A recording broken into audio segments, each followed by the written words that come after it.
Taiwan aumenta despesa militar para mais de 100 bilhões e mantém o objetivo de chegar aos 3% do PIB. O valor, que representa 2,45% do produto interno bruto, representa um aumento significante, mas também há preocupações sobre a sustentabilidade financeira dos gastos. O gabinete de Taiwan ratificou um orçamento de defesa recorde de 647 bilhões de dólares taiwaneses, 111,5 bilhões de dólares americanos, destinado a ajudar o território contra a perspectiva de uma invasão da China, escreve na sexta-feira o portal Defesa News. Os gastos com defesa de Taiwan em 2025 representaram um aumento de 7,7% se os legisladores aprovarem a proposta no final deste mês. A agência de notícias central taiwanesa disse que a alocação representa 2,45% do PIB, quase idêntica deste ano, embora a campanha eleitoral do presidente Lai Ching tenha prometido que os gastos com defesa chegariam a 3% do PIB. No entanto, apesar de concordar com esse objetivo, também precisamos levar em conta a situação financeira, disse o tenente-general Xin Huizhen, chefe do Departamento de Controladoria do Ministério Nacional de Taiwan. Enquanto isso, Rupert Ramon Chambers, presidente do Conselho Empresarial dos Estados Unidos, Taiwan, disse que, apesar de se tratar de um progresso, Taiwan precisa continuar a aumentar seu orçamento de defesa em termos reais, ultrapassando 3% do PIB e mais no curto prazo. TP registrou na quinta-feira 1.739 incursões do Exército de Libertação Popular da China na zona de identificação de defesa aérea de Taiwan até agora, em 2024, que é um recorde anual nesse período.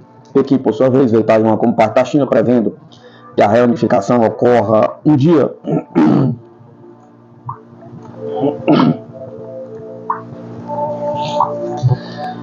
Base militar dos Estados Unidos em Bangladesh, no centro de uma revolução. A ex-primeira-ministra de Bangladesh, Sheikh Hasina, tem uma acusação chocante contra os Estados Unidos em 12 de agosto, enquanto estava exilada na Índia. Ela disse ao Economic Times: "Eu poderia ter permanecido no poder se tivesse rendido a soberania da ilha de Saint Martin, permitindo que a América dominasse a Baía de Bengala. Eu imploro ao povo da minha terra, por favor, não sejam manipulados por radicais." Hasina renunciou em 5 de agosto após semanas de protesto violento de rua por estudantes irritados com uma lei que concede empregos no serviço público do governo. Os protestos começaram em junho de 2024 após a Suprema Corte restabelecer uma cota de 30% para descendentes dos lutadores para a liberdade que conquistaram a independência do país em 1971 após lutarem contra o Paquistão com a ajuda de uma intervenção militar indiana. Os estudantes sentiram que estavam enfrentando um sistema injusto e teriam oportunidades limitadas de emprego com base em suas qualificações educacionais em vez de ancestralidade. Em 15 de julho, os estudantes da Universidade de Dhaka estavam protestando e pedindo por reforma de cotas, quando de repente foram atacados por indivíduos com paus e cacetetes. Ataques semelhantes começaram em outros lugares e rumores circularam de que era um grupo afiliado à Liga Waimi no poder. Alguns acreditam que o grupo que começou a violência eram mercenários pagos por empregadores por um país estrangeiro. Manifestantes de rua que foram recebidos por uma repressão brutal foram a descrição da mídia ocidental da revolta de março de 2011 na Síria. No entanto, a mídia não relatou que os manifestantes estavam armados e mesmo no primeiro dia de violência, 100 policiais sírios foram mortos. A questão é, em casos como Bangladesh, foi uma revolta popular ou um evento cuidadosamente encenado por interesses externos? Pergunto. Até 18 de julho, 32 mortes foram relatadas e em 19 de julho houve 75 mortes. A internet foi desligada e mais de 300 foram mortos em menos de 10 dias, com milhares de feridos. Alguns chamam a revolta de Bangladesh de Revolução da Geração Z, enquanto outros a apelido de Revolução das Emoções, mas os especialistas ainda não estão unidos em uma fonte do ataque violento iniciado aos manifestantes estudantis. Hasina havia conquistado seu quarto mandato consecutivo nas eleições de 7 de janeiro, que o Departamento de Estado dos Estados Unidos chamou de não livres nem justas. Potências regionais Índia e China correram para parabenizar a titular de 76 anos. Hassina manteve a paz em um país desde 2009, enquanto enfrentava ameaças islâmicas radicais. Diz a hindus de Bangladesh nunca foi a mensagem ou a intenção do movimento estudantil, de acordo com alguns ativistas estudantis.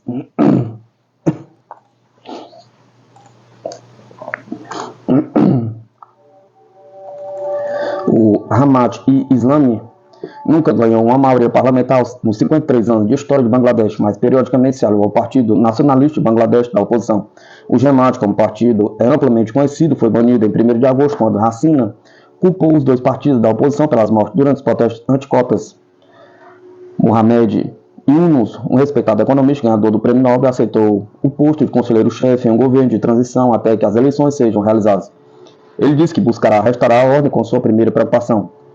A ilha de Saint Martin é um pedaço de terra que se estende por apenas 3 km² na parte nordeste da Baía de Bengala e é o foco dos militares dos Estados Unidos, que buscam aumentar sua presença no sudoeste asiático como forma de contrabalancear a China. Em 28 de maio, a China elogiou Hassina por sua decisão de negar a permissão para uma base militar estrangeira, elogiando-a como reflexo do forte espírito nacional do povo de Bangladesh e seu comprometimento com a independência. Sem nomear nenhum país, Hassina disse que lhe foi oferecida uma reeleição sem complicações nas eleições de 7 de janeiro se ela permitisse que um país estrangeiro construísse uma base aérea dentro do território de Bangladesh. Se eu tivesse permitido que um determinado país construísse uma base aérea em Bangladesh, então eu não teria tido problemas, disse Hassina ao jornal The Daily Star. Bangladesh era anteriormente Paquistão Oriental, tornando-se parte do Paquistão em 1947, quando a Índia Britânica foi dividida em Índia de maioria hindu e Paquistão de maioria muçulmana. Bangladesh foi fundada em 1971 após vencer uma guerra de independência. Em 15 de agosto de 1975, um golpe militar assumiu o poder e o pai de Hassina, Sheikh Majbur Rahman, foi assassinado junto com a maioria de seus familiares. O Departamento de Estado dos Estados Unidos, auxiliado pela CIA, tem uma longa história de intromissão política em países estrangeiros. Exemplos são a invasão do Iraque em 2003, para a mudança de regime da Primavera Árabe de 2011. Vimos os Estados Unidos atacarem a Líbia para derrubar o governo, o apoio dos Estados Unidos aos combatentes da liberdade na Síria, que eram terroristas da Al-Qaeda, e a eleição manipulada pelos Estados Unidos no Egito, que instalou um membro da Irmandade Muçulmana como presidente. A americana Lila Jafar recebeu uma sentença de 5 anos de prisão por sua manipulação da eleição egípcia, mas Hillary Clinton a evacuou da Embaixada dos Estados Unidos no Cairo antes que ela pudesse cumprir sua pena de prisão. E ela agora é diretora do Corpo da Paz, com o escritório na Casa Branca. Os Estados Unidos frequentemente usam questões sectárias e conflitos para atingir seus objetivos no exterior. Depois que os islâmicos em Bangladesh expulsaram Hassina, relatos de ataques a templos e empresas hindus circularam nos principais canais de TV indianos. Os hindus, a maior minoria religiosa em Bangladesh, de maioria muçulmana, compreendem cerca de 8% da população dos quase 170 milhões do país. Eles tradicionalmente apoiam o partido de Hassina, a Liga Awami, o que os colocou em desacordo com os estudantes desordeiros. Na semana seguinte à deposição de Hassina, houve pelo menos 200 ataques contra hindus e outras minorias religiosas em todo o país. De acordo com o Conselho da Unidade Cristã Budista Hindu de Bangladesh, um grupo de defesa dos direitos das minorias, a polícia também sofreu baixas entre suas fileiras, provando que os manifestantes também estavam armados e entrou em greve por uma semana depois que Hassina fugiu para a Índia. O Bangladesh Institute of Peace and Security Studies, sediado em Dhaka, diz que acredita que a inclusão e pluralidade são princípios importantes enquanto Bangladesh navega em uma era pós-Hassina. Essas palavras exatas, inclusão e pluralidade, são as atuais palavras de moda usadas em grupos políticos e de segurança sediados em Washington. Hassina é acreditado por fazer um bom trabalho equilibrando as relações de Bangladesh com potências regionais. Ela tinha um relacionamento especial com a Índia, mas também aumentou os laços econômicos e de defesa com a China. Em março de 2023, Hassina inaugurou um submarino de 1,21 bilhão construído pela China, baseado em Cox's Bazar, Bangladesh, na costa da Baía de Bengala. Em 28 de maio, a China elogiou Hassina por se recusar a permitir uma base aérea estrangeira. O porta-voz do Ministério das Relações Exteriores da China, Mao Ning, disse: a China observou o discurso da primeira-ministra Hassina, que reflete o espírito nacional do povo de Bangladesh, de ser independente, não ter medo de pressões externas. Mao disse que alguns países buscam seus próprios interesses egoístas, negociando abertamente as eleições de outros países, interferem brutalmente nos assuntos internos de outros países, prejudicam a segurança e a estabilidade regionais e expõem completamente sua natureza hegemônica e intimidadora. A China investiu mais de 25 bilhões em vários projetos em Bangladesh, o segundo maior valor depois do Paquistão na região do sul da Ásia, que também reforçou constantemente os laços de defesa com Bangladesh, fornecendo uma série de equipamentos militares, incluindo tanques de batalha, fragatas navais, barcos, lançadores de mísseis, além de caças.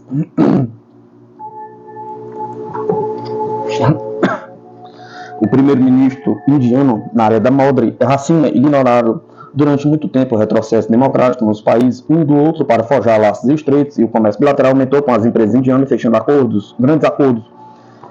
Também parabenizo o povo de Bangladesh pela produção bem-sucedida das eleições. Estamos comprometidos em fortalecer ainda mais nossa parceria duradoura e centrada nas pessoas com Bangladesh, disse Modi, um post no X em janeiro.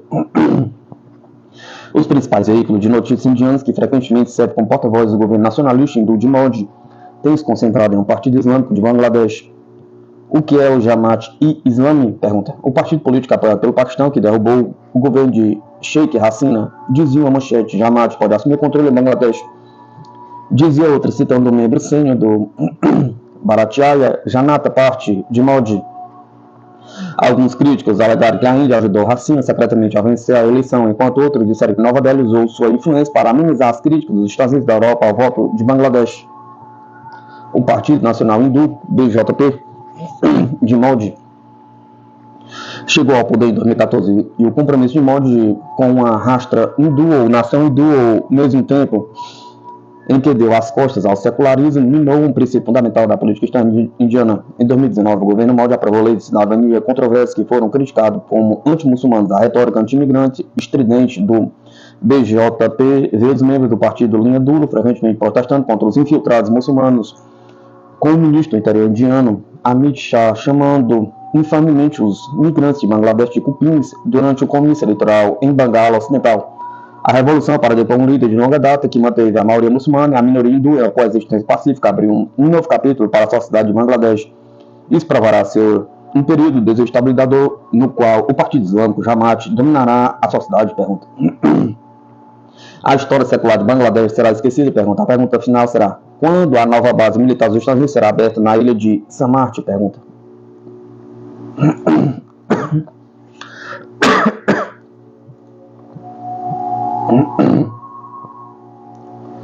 Dívidas dos Estados Unidos não param de crescer e supera 35 trilhões, diz mídia.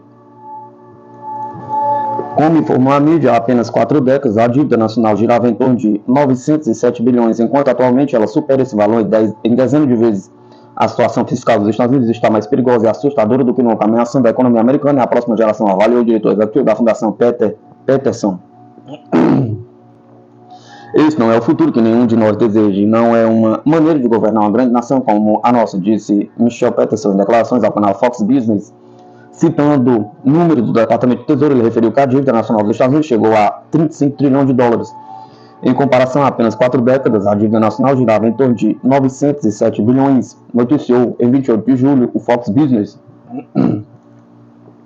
Somente em setembro de 2022, Biden aprovou quase 4,8 trilhões em empréstimos, incluindo 1,85 trilhão para a América Balance e 370 bilhões para o projeto de lei de infraestrutura bipartidária. A situação é agravada pelos efeitos do aumento das taxas de juros no último ano e meio, que aumentaram o custo de serviço da dívida nacional.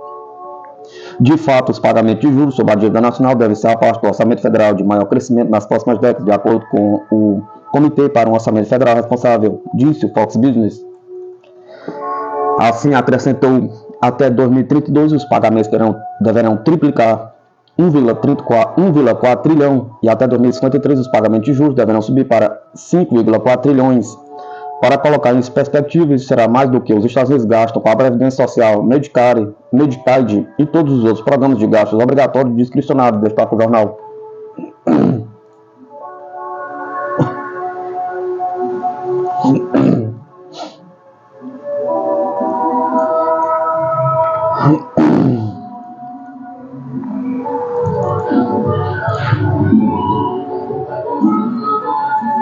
O relatório da União Europeia não recomenda treinamento militar na Ucrânia ao alertar sobre a reação russa. O Serviço Diplomático da União Europeia pediu aos Estados-membros que adaptem melhor uma missão de treinamento militar para a Ucrânia às necessidades de Kiev, mas não recomendou que o bloco envie instrutores militares para o país por achar que Moscou pode ver a ação como provocação. A missão de assistência militar da União Europeia em apoio à Ucrânia, lançada em novembro de 2022, treinou cerca de 60 mil soldados ucranianos, principalmente na Polônia e na Alemanha, e deverá ser estendida por mais 2 anos, quando o mandato atual terminar em meados de novembro. Em maio, Kiev pediu para o bloco que conduzisse algum treinamento em solo ucraniano, mas os Estados-membros estão divididos, com os céticos alertando que a União Europeia poderia ser arrastada para o conflito. É imperativo treinar os soldados da Ucrânia no mesmo equipamento que eles usarão mais tarde em combate, disse o relatório.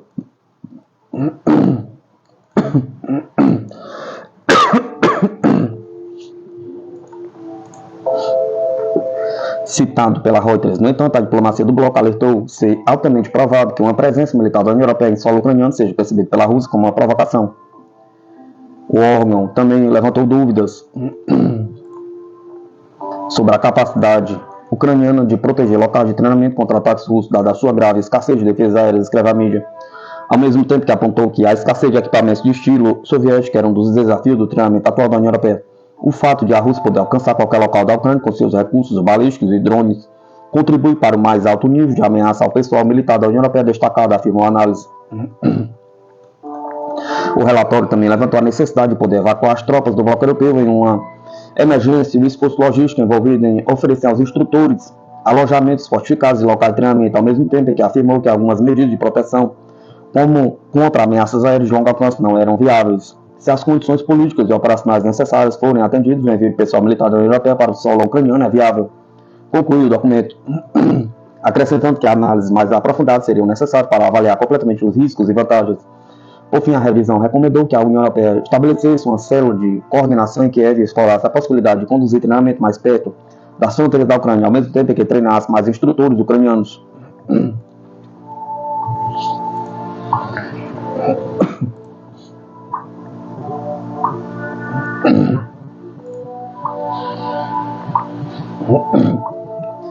Estados Unidos sancionam centenas de empresas acusadas de ajudar a máquina de guerra da Rússia. Os Estados Unidos impuseram sanções abrangentes na sexta-feira a centenas de empresas na Rússia e em toda a Europa, Ásia e Oriente Médio, acusando-as de fornecer produtos e serviços que possibilitam o esforço de guerra da Rússia e auxiliam sua capacidade de escapar das sanções. Entre as sancionadas pelo Departamento do Tesouro estavam 60 empresas de tecnologia e defesa sediadas na Rússia, incluindo 3 empresas russas de tecnologia financeira.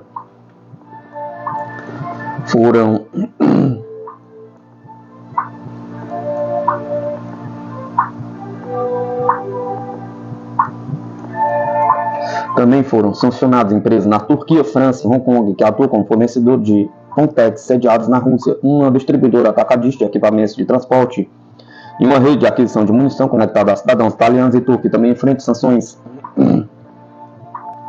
A ação de sexta-feira é a mais recente, uma série de milhares de sanções dos Estados Unidos que foram impostas às empresas russas e seus fornecedores em outras nações desde a invasão da Ucrânia pela Rússia em fevereiro de 2022. A eficácia das sanções tem sido questionada, especialmente porque a Rússia continua a apoiar a sua economia, vendendo petróleo e gás em mercados internacionais. Além disso, o Departamento de Estado designou pessoas e empresas envolvidas nas exportações de energia, metais e mineração da Rússia, produção de drones subsidiadas de empresas estatais russas de energia nuclear, Rosatom, e pessoas que, segundo os Estados Unidos, estavam envolvidas no sequestro de crianças ucranianas e na identificação delas como russas. O anúncio foi feito um dia antes do dia da independência da Ucrânia, enquanto as forças ucranianas avançam para a região russa de Kursk. A ação de sexta-feira tem como objetivo cumprir os compromissos que o presidente Joe Biden assumiu com seus colegas do G7 na Itália neste verão para interromper as cadeias de suprimento militares da Rússia e aumentar os custos de sua máquina de guerra. A Rússia transformou sua economia em uma ferramenta a serviço do complexo industrial militar do Kremlin, disse o vice-secretário de Tesouro, Waili Adeymo, em uma declaração anunciando as sanções. Empresas, instituições financeiras e governos ao redor do mundo precisam garantir que não estão apoiando as cadeias de suprimento militar industrial da Rússia. No início deste ano, os Estados Unidos aprovaram um pacote de ajuda à Ucrânia que permite ao governo confiscar ativos estatais russos localizados nos Estados Unidos e usá-los em benefício de Kiev.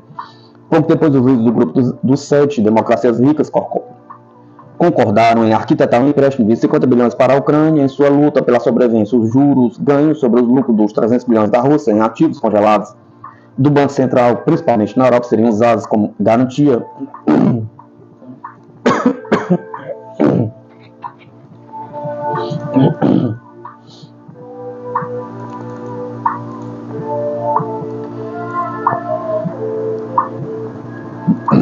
Força Aérea dos Estados Unidos mira defesa antimísseis para bases dispersas em combate com a China. A Força Aérea está progredindo na preparação de uma rede de bases e campos de aviação dispersas pelo Pacífico em caso de uma guerra contra a China, disse o principal general do serviço na quarta-feira. Mas deve fazer mais para defender essas bases contra ataques.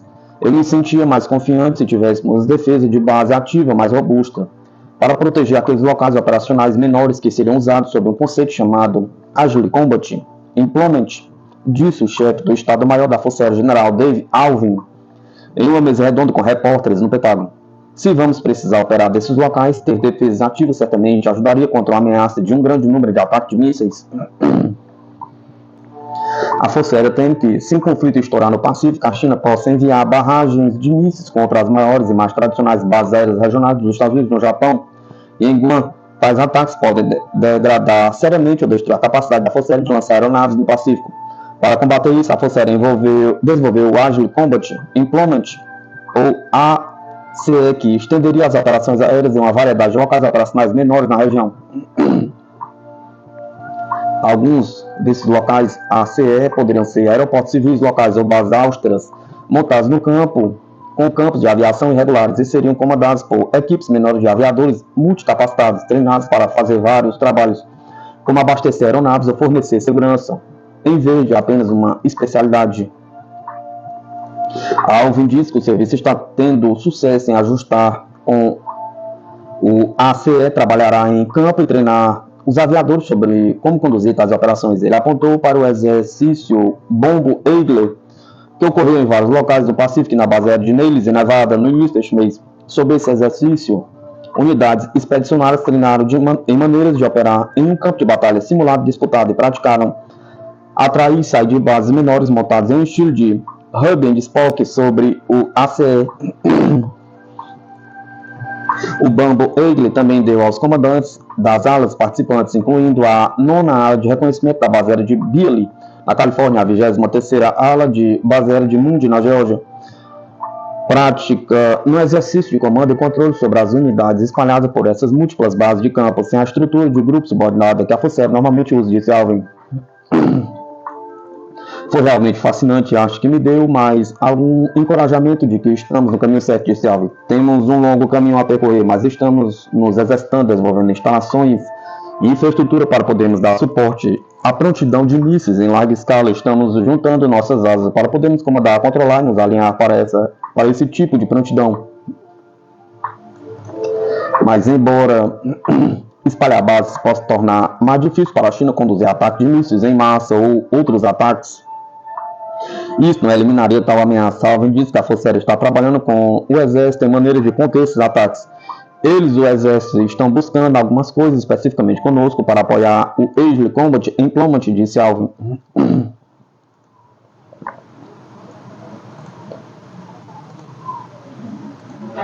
Alvin se recusou a especificar quais contramedidas estão em andamento, mas disse que queria capacidades que pudessem defender contra mísseis balísticos ou de cruzeiro.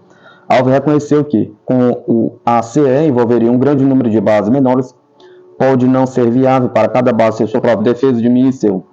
Então, tais defesas precisariam ser capazes de se mover para onde são mais necessárias a qualquer momento, ele disse.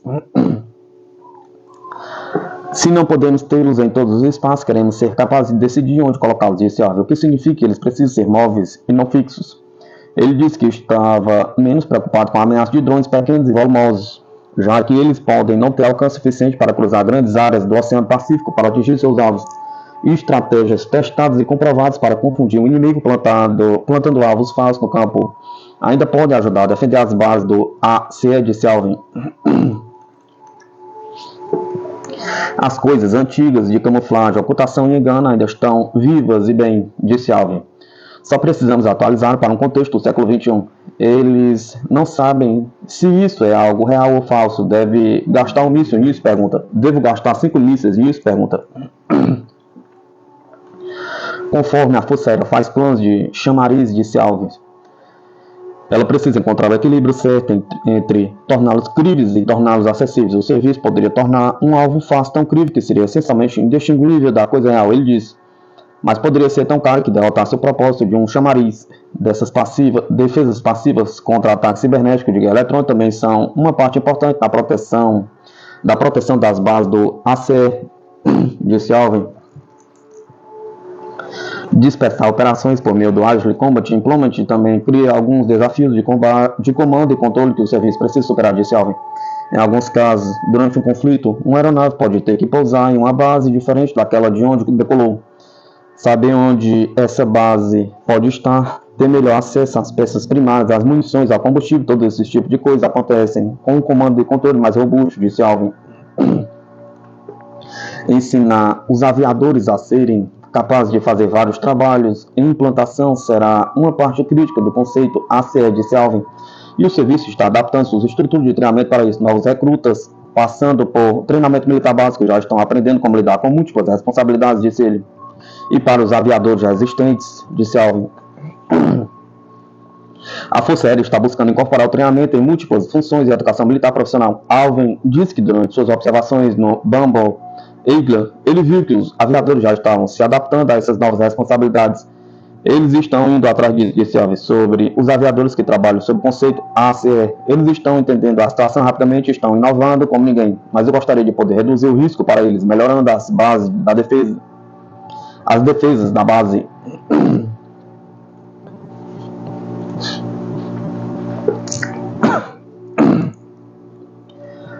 Cofre de sementes do juízo final no Ártico, iniciativa de Bill Gates, 2006, por William Engdahl. Esse artigo foi publicado pela primeira vez em dezembro de 2007. Uma coisa da qual o fundador da Microsoft, Bill Gates, não pode ser acusado é de preguiça. Ele já programava aos 14 anos, fundou a Microsoft aos 20 anos, enquanto ainda era estudante em Harvard. Em 1995, ele foi listado pela Forbes como o homem mais rico do mundo. Por ser o maior acionista, a Microsoft é uma empresa que seu impulso implacável construiu em um monopólio de fato em sistemas de software para computadores pessoais. Em 2006, quando a maioria das pessoas em tal situação poderia pensar em se aposentar em uma ilha tranquila do Pacífico, Bill Gates decidiu dedicar suas energias à Fundação Bill Gates e Melinda Gates, a maior fundação privada transparente, entre aspas, do mundo. Como ela diz, com uma doação colossal de 34,6 bilhões e uma necessidade legal de gastar 1,5 bilhão por ano em projetos de qualidade ao redor do mundo para manter seu status de qualidade isenta de impostos. Uma doação do amigo e parceiro de negócio, o mega investidor Warren Buffett, em 2006, de cerca de 30 bilhões em ações do Berkshire Hathaway de Buffett, colocou a Fundação de Gates na liga onde gasta quase o valor de todo o orçamento anual da Organização Mundial da Saúde das Nações Unidas. Então, quando Bill Gates decide, por meio da Fundação Gates, investir cerca de 30 milhões do seu suado dinheiro em um projeto, vale a pena dar uma olhada. Nenhum projeto é mais interessante no momento do que um projeto curioso em um dos pontos mais remotos do mundo, o Svalbard. Bill Gates está investindo milhões em um banco de sementes no Mar do Barents, perto do Oceano Ártico, a cerca de 1.100 km do Polo Norte. Svalbard é um pedaço de rocha ainda reivindicado pela Noruega e cedido em 1925 para o Tratado Internacional. Nesta ilha esquecida por Deus, Bill Gates está investindo dezenas de milhões, juntamente com a Fundação Rockefeller, a Monsanto Corporation, a Syngenta Foundation e o governo da Noruega, entre outros, no que é chamado de Banco de Sementes do Juízo Final. Oficialmente, o projeto é chamado de Svalbard Global Seed Vault, na ilha norueguesa de Spitsbergen, perto do arquipélago de Svalbard. O banco de sementes está sendo construído dentro de uma montanha na ilha Spitsbergen, perto da pequena vila de Longyearbyen, está quase pronto para o negócio, de acordo com seus comunicados. O banco terá portas duplas à prova de explosões, com sensor de movimento, duas câmeras de descompressão e paredes de concreto reforçado com aço de 1 metro de espessura. Ela contará até 3 milhões de variedades diferentes de sementes do mundo inteiro, para que a diversidade das culturas possa ser conservada para o futuro. De acordo com o governo norueguês, as sementes serão embaladas especialmente para excluir a umidade. Não haverá funcionários em tempo integral, mas a relativa inacessibilidade do corpo facilitará o monitoramento de qualquer possível atividade humana. Perdemos algo aqui? Pergunta. O Prezi Willis deles declarou: para que a diversidade de culturas possa ser conservada para o futuro. Que futuros patrocinadores do banco de semente preveem uma ameaça que ameaçaria a disponibilidade global das suas sementes atuais? Quais quase todas já bem protegidas em bancos de sementes designados ao redor do mundo, pergunta. Sempre que Bill Gates, a Fundação Rockefeller, a Monsanto e a Syngenta se juntam em um projeto comum, vale a pena cavar um pouco mais fundo atrás das rochas de Spitsberg. Quando o fizermos, encontramos algumas coisas fascinantes.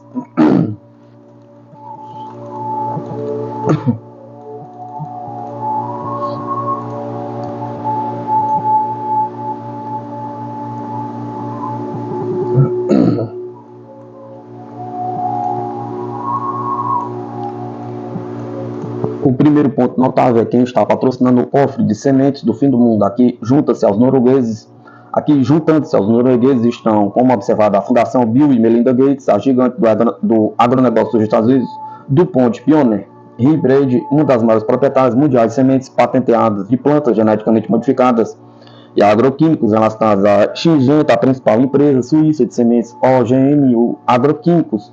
Por meio de sua fundação, Syngenta, a Fundação Rockefeller, grupo privado que criou a revolução genética, com mais de 100 milhões em capital inicial desde a década de 1960, seguia a rede global criada pela Fundação Rockefeller para promover seu ideal de pureza genética por meio da mudança agrícola, como detalhei no livro Seeds of Destruction, em 1960.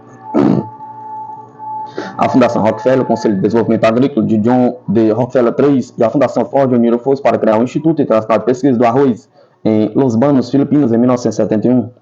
O IRRI da Fundação Rockefeller, juntamente com seu Centro Internacional de Melhoramento de Milho e Trigo, sediado no México, e dois outros centros internacionais de pesquisa criados pela Fundação Rockefeller e Ford, o ITA para a agricultura tropical, Nigéria, e o IRRI para arroz, Filipinas, se combinaram para formar um grupo consultivo global para a pesquisa agrícola internacional.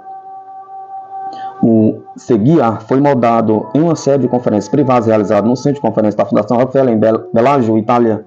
Os principais participantes das palestras do Bellagio foram George Hahn, da Fundação Rockefeller, Forrest Hill, da Fundação Ford, Robert McNamara, do Banco Mundial, e Maurício Strong, organizador ambiental internacional da família Rockefeller, que, como curador da Fundação Rockefeller, realizou a cúpula da Terra da ONU em Estocolmo em 1972. Era parte de foco de décadas de fundação transformar a ciência a serviço da eugenia, uma versão hedionda da pureza racial, que foi chamado de um projeto para garantir o máximo impacto.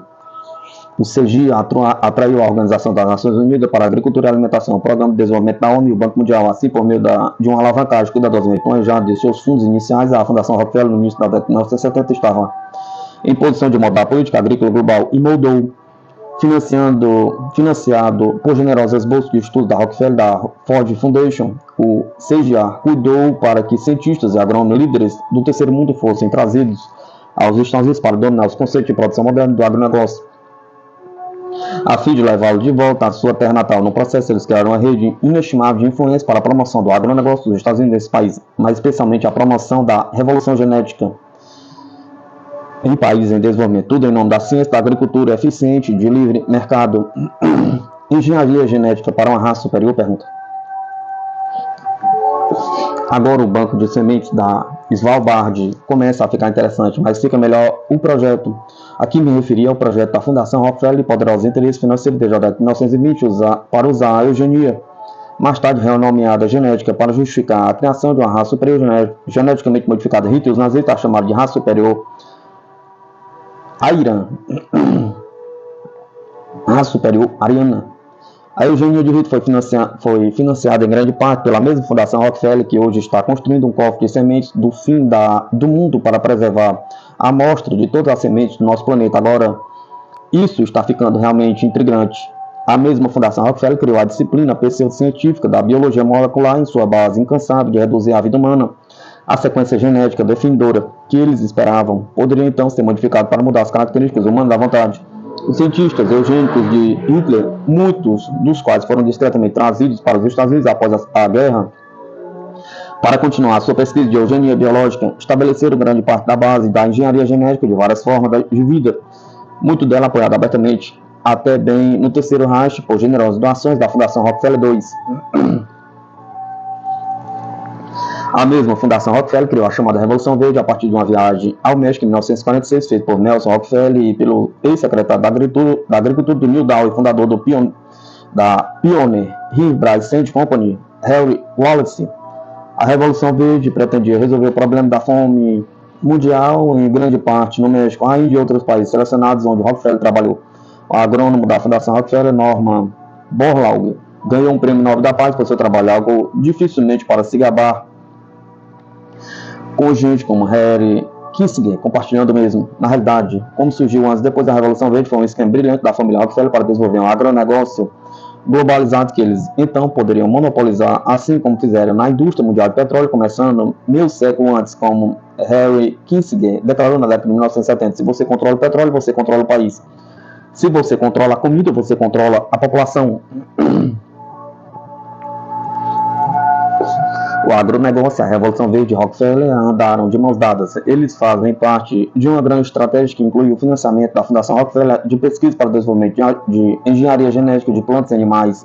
Alguns anos depois, John Davis foi secretário assistente da agricultura do presidente Eisenhower no início da década de 1950. Ele deixou Washington em 1955 e foi para o Harvard Graduate School of Business, em lugar incomum para um especialista em agricultura naquela época. Ele tinha uma estratégia clara. Em 1956, Davis escreveu um artigo da Harvard na Harvard Business Review, no qual declarou que a única maneira de resolver o chamado problema agrícola de uma vez por toda é evitar programas governamentais complicados, é progredir da agricultura para o agronegócio. Ele sabia exatamente o que tinha em mente, embora poucos outros tivessem a mínima ideia daquela época. Uma revolução na produção agrícola que concentraria o controle da cadeia alimentar nas mãos de corporações multinacionais, longe do tradicional agricultura familiar.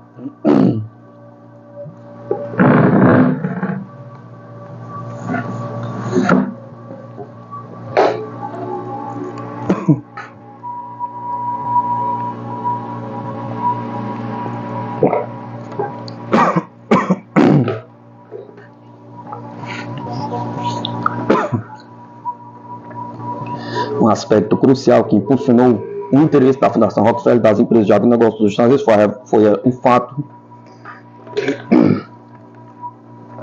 de que a Revolução Verde foi baseada na proliferação de novas sementes híbridas em mercados em desenvolvimento. Um aspecto vital das sementes híbridas era sua falta de capacidade produtiva. Os híbridos tinham uma proteção embutida contra a multiplicação, ao contrário das espécies normais de polinização aberta, cujas sementes davam rendimentos semelhantes ao de seus pais. O rendimento da semente gerada por plantas híbridas era significativamente menor do que o da primeira geração. Essa característica de rendimento descrescente dos híbridos significava que os agricultores normalmente tinham que comprar sementes todos os anos para obter altos rendimentos. Além disso, o rendimento mais baixo da segunda geração eliminou o comércio de sementes, que era frequentemente feito por produtores de sementes sem autorização do melhorista, impediu a redistribuição de sementes da cultura comercial por intermediários e a grande multinacional de sementes. As empresas conseguiram controlar as linhas de sementes parentais internamente. Nenhum concorrente ou fazendeiro seria capaz de produzir o híbrido. A concentração global de patentes de sementes híbridas em um punhado de empresas gigantes de sementes, lideradas pela Pioneer e Brand da DuPont, pela DeKalb da Monsanto, preparou o terreno para a revolução posterior de sementes transgênicas. Na verdade, a introdução da moderna tecnologia agrícola americana, fertilizantes químicos e sementes híbridas comerciais tornaram os agricultores locais em países em desenvolvimento, particularmente as maiores e mais estabelecidos, dependentes de insumos estrangeiros, principalmente de empresas do agronegócio e petroquímica dos Estados Unidos. Foi um primeiro passo no que seria um processo cuidadosamente planejado com décadas de duração. Sob a Revolução Verde, o agronegócio estava fazendo grandes incursões em mercados que antes eram de acesso limitado aos exportadores dos Estados Unidos. A tendência foi posteriormente apelidada de agricultura orientada para o mercado. Na realidade, era uma agricultura controlada pelo agronegócio. Durante a Revolução Verde, a Fundação Rockefeller e mais tarde a Fundação Ford trabalharam juntos para mudar e apoiar os objetivos da política externa da Agência dos Estados Unidos para o Desenvolvimento Internacional e da CIA. Um dos principais efeitos da Revolução Verde foi despovoar o campo de camponeses que foram forçados a fugir para favelas ao redor das cidades em busca desesperada por trabalho. Isso não foi acidente. Era parte do plano de criar grupos de mão de obra baratos para as futuras manufaturas multinacionais dos Estados Unidos. A globalização dos últimos anos, quando a autopromoção em torno da Revolução Verde morreu, os resultados foram bem diferentes do que havia sido prometido. Problemas surgiram do uso indiscriminados nos pesticidas químicos, frequentemente com consequências para a saúde, o cultivo de monocultura de novas variedades de sementes híbridas diminuiu a fertilidade do solo e os rendimentos. Ao longo do tempo, os primeiros resultados foram impressionantes. Rendimentos dobrados ou até triplicados para algumas culturas, como trigo e mais tarde milho do México. Isso logo desapareceu. A Revolução Verde foi tipicamente acompanhada por grandes projetos de irrigação que frequentemente incluíam empréstimos do Banco Mundial para construir novas represas em inundar áreas previamente ocupadas e terras agrícolas férteis no processo. Além disso, Super Trigo produzia maiores rendimentos ao saturar o solo com enormes quantidades de fertilizantes por acre, sendo o fertilizante o produto de nitratos e petróleo commodities controlado pelas grandes empresas petrolíferas Systems, dominadas pelos Rockefeller. Grande quantidade de herbicidas e pesticidas também foram usados, criando mercados adicionais para os gigantes de petróleo da química. Como disse o analista, na verdade, a Revolução Verde foi meramente uma revolução química. Em nenhum momento as nações em desenvolvimento poderiam pagar pelas enormes quantidades de fertilizantes químicos e pesticidas. Eles obteriam crédito, cortesia do Banco Mundial e empréstimos especiais do Cash Bank e outros grandes bancos de Nova York, apoiados por garantias do governo dos Estados Unidos, aplicados em um grande número de países em desenvolvimento. Esses empréstimos foram principalmente para os grandes proprietários de terras. Para os camponeses menores, a situação funcionou de forma diferente. Pequenos agricultores camponeses não tinham condições de pagar pelos produtos químicos e outros insumos modernos e tiveram que pedir dinheiro emprestado. Inicialmente, os programas governamentais tentaram fornecer alguns empréstimos aos agricultores para que pudessem comprar sementes e fertilizantes. Os agricultores que não puderam participar desse tipo de programa tiveram que tomar empréstimos do setor privado por causa das taxas de juros exorbitantes para empréstimos informais.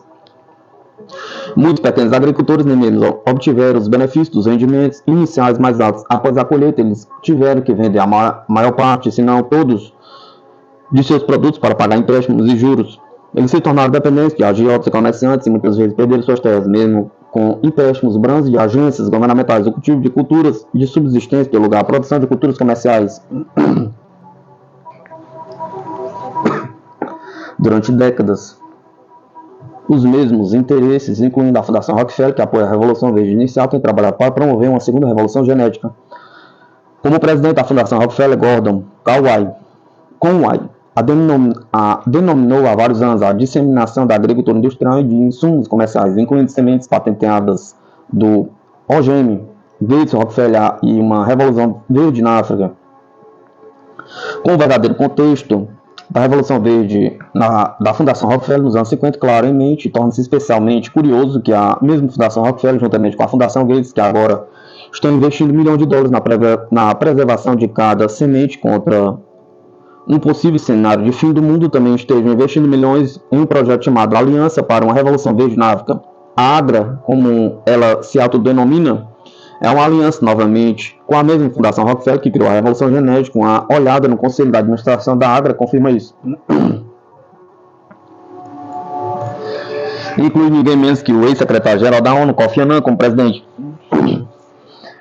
Em seu discurso de aceitação em um evento do Fórum Econômico Mundial na cidade do Cabo, na África do Sul, em 2007, Kofi Annan declarou: aceito este desafio com gratidão à Fundação Rockefeller, à Fundação Bill, Melinda Gates e a todos os outros que apoiam nossa campanha africana. Além disso, o Conselho da AGRA conta com um sul-africano, Strive Masiyiwa, que é um administrador da Fundação Rockefeller, inclui Sylvia M. Matthews, da Fundação Bill e Melinda Gates, Ranfeli, ex-diretor-gerente do Banco Mundial 2006, Rajiv Shah, da Fundação Gates, e Nadia Ismavonian, da Fundação Rockefeller, Roy Stein, da Fundação Gates. Além disso, a aliança para a AGRA inclui Gary Tony Essen, o diretor-gerente da Fundação Rockefeller, e a Desina, diretor associado da Fundação Rockefeller. Para completar a programação, os programas para a AGRA incluem a Peter Matlin, diretor executivo da Fundação Rockefeller, Joseph, diretor do programa para assistente de senior staff, diretor associado da Fundação Rockefeller, a Desina, diretor associado da Fundação Rockefeller, como a antiga Revolução Verde fracassada na Índia e no México. A nova Revolução Verde na África é claramente uma alta prioridade da Fundação Rockefeller.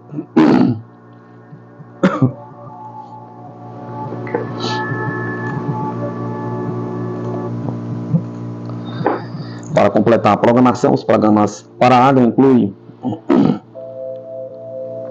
embora até o momento estejam mantendo um perfil abaixo, acredito que a Monsanto e os principais gigantes do agronegócio de OGM estejam no cerne do uso da água de Kofi Annan para espalhar suas sementes patenteadas da OGM pela África sob o rótulo enganoso de biotecnologia, o novo eufemismo para sementes patenteadas geneticamente modificadas. Até o momento, a África do Sul é o único país africano que permite o plantio legal de culturas OGM.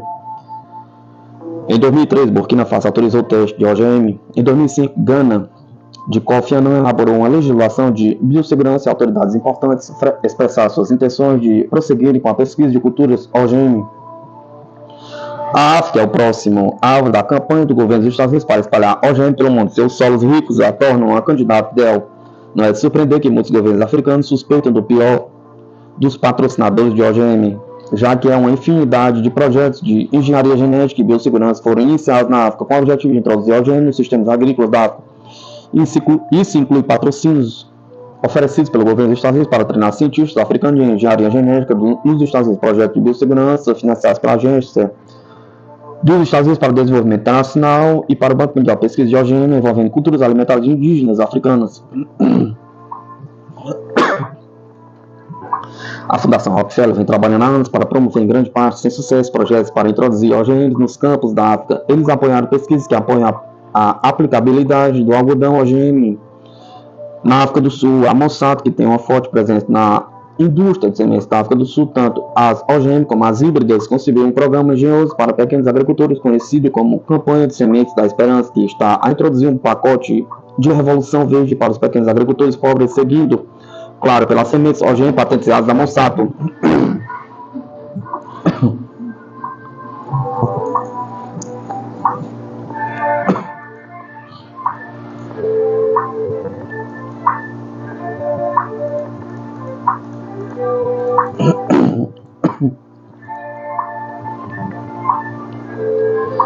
Passando para Svalbard.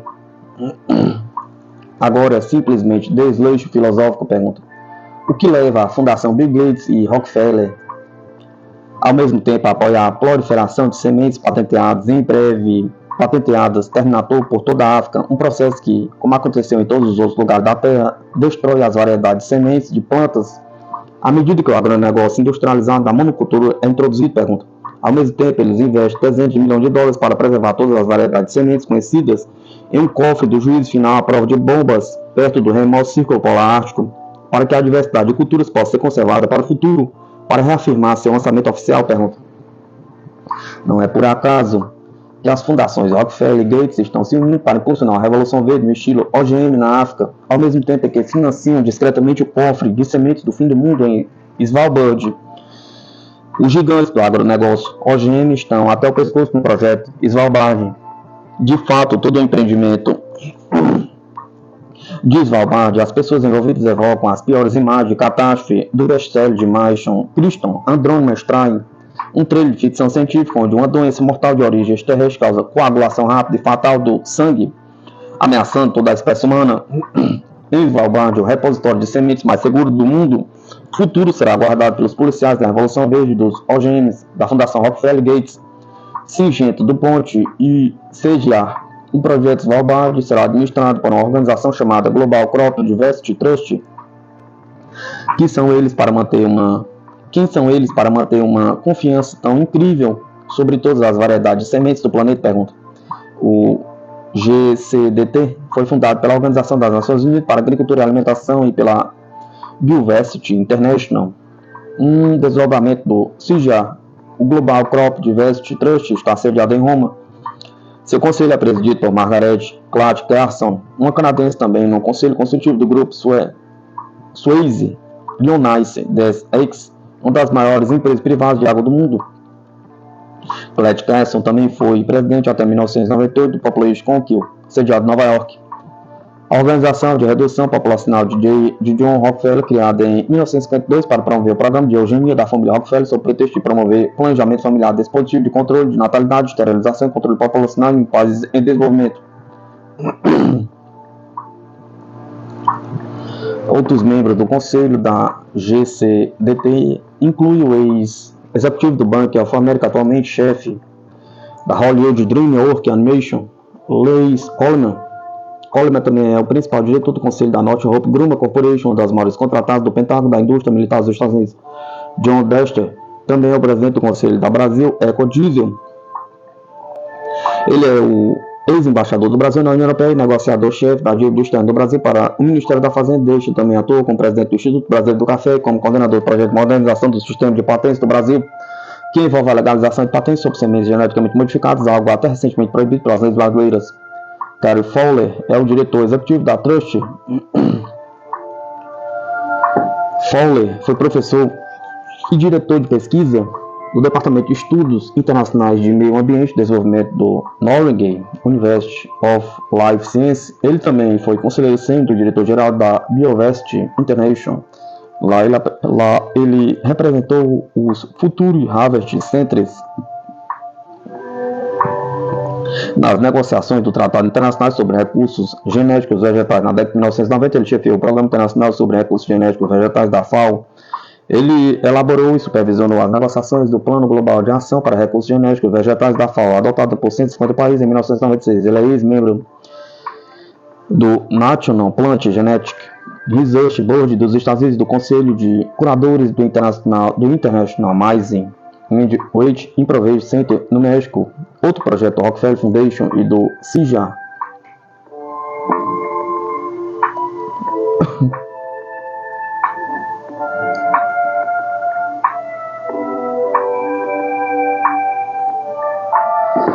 Porque agora, Svalbard pergunta, podemos legitimamente perguntar por que Bill Gates e a Fundação Rockefeller, juntamente com os principais gigantes do agronegócio da engenharia genética, como a DuPont, a Syngenta, juntamente com o CIJA, estão construindo o Domesday Vault no Ártico. Quem usa esse banco de sementes em primeiro lugar? Pergunta. Os criadores de plantas e pesquisadores são os principais usuários de banco de genes. Os maiores criadores de plantas de hoje são a Monsanto, DuPont, Syngenta e Dow Chemical. As gigantes globais de patentes de plantas OGM. Desde o início de 2007, a Monsanto detém direitos de patente mundial junto ao governo dos Estados Unidos para a planta chamada Termination, ou tecnologia de restrição de uso genético. Termination é uma tecnologia ameaçadora para a qual uma semente comercial patenteada comete suicídio após uma colheita. O controle por empresas privadas da semente é total. Tal controle e poder sobre a cadeia alimentar nunca antes existiram na história da humanidade.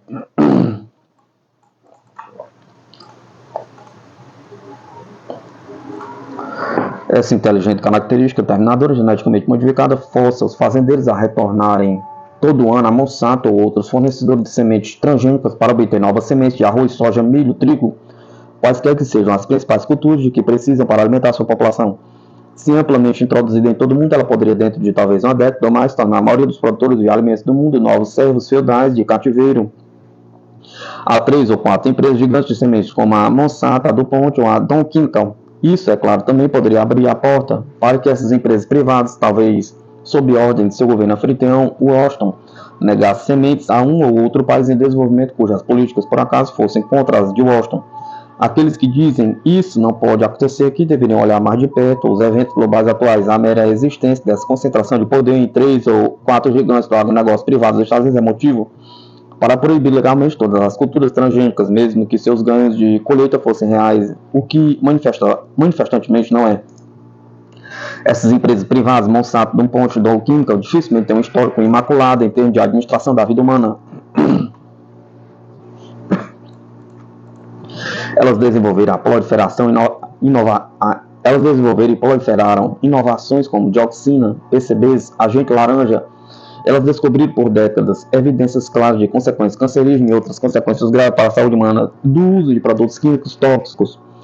Elas enterraram relatórios científicos sérios de que o herbicida mais difundido no mundo, o glifosato, o ingrediente essencial do herbicida Roundup da Monsanto, que está vinculado à compra da maioria das sementes geneticamente modificadas da Monsanto, é tóxico quando vaza na água potável. A Dinamarca proibiu o glifosato em 2003, quando confirmou que ele contaminou as águas subterrâneas do país.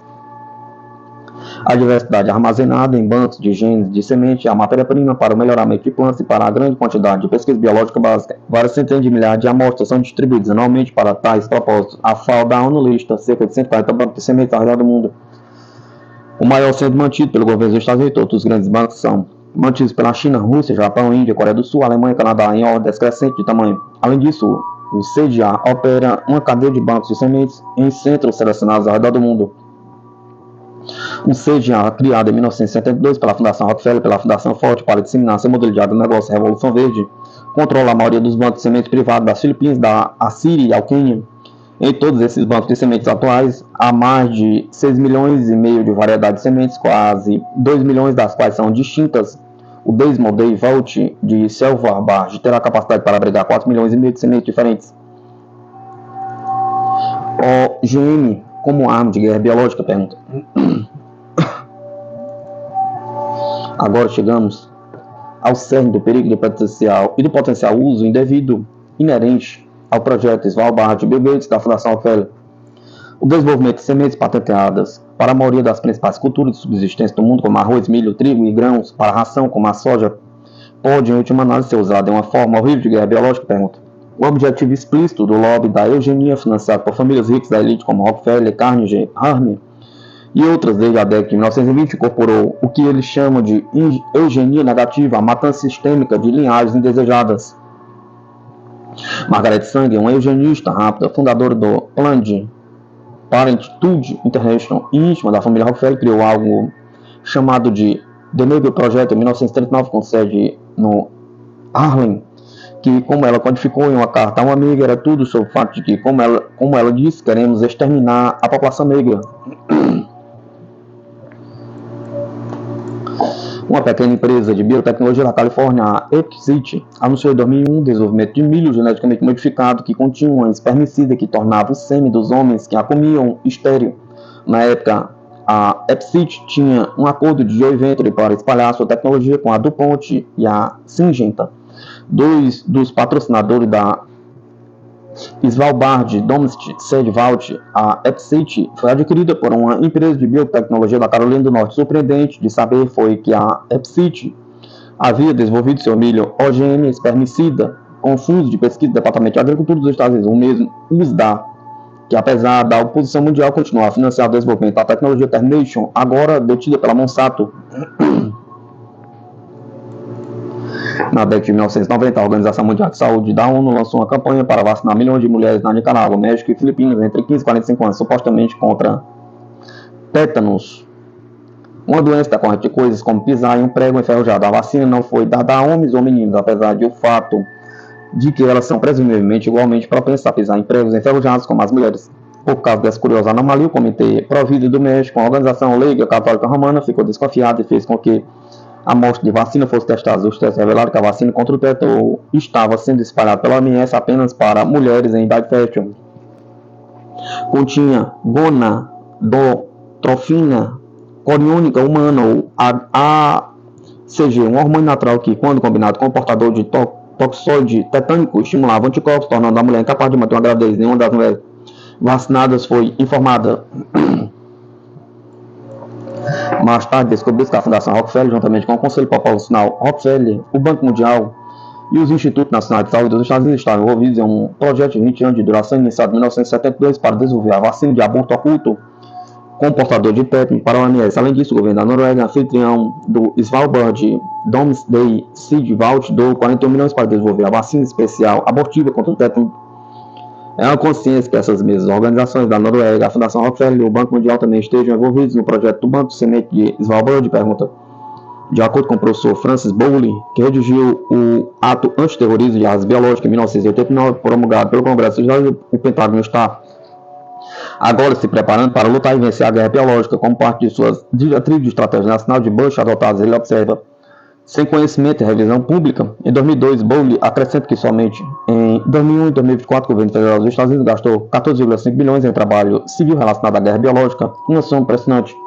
O biólogo da Universidade Rutgers, Richard Ebricht, estima que mais de 300 instituições científicas e cerca de 12 mil indivíduos nos Estados Unidos hoje têm acesso a patógenos adequados para a guerra biológica. Só há 497 bolsas do governo dos Estados Unidos para pesquisa em doenças infecciosas com potencial de guerra biológica. Claro que isso está sendo justificado sob a rúbrica de defesa contra possível ataque terrorista, como acontece muito hoje.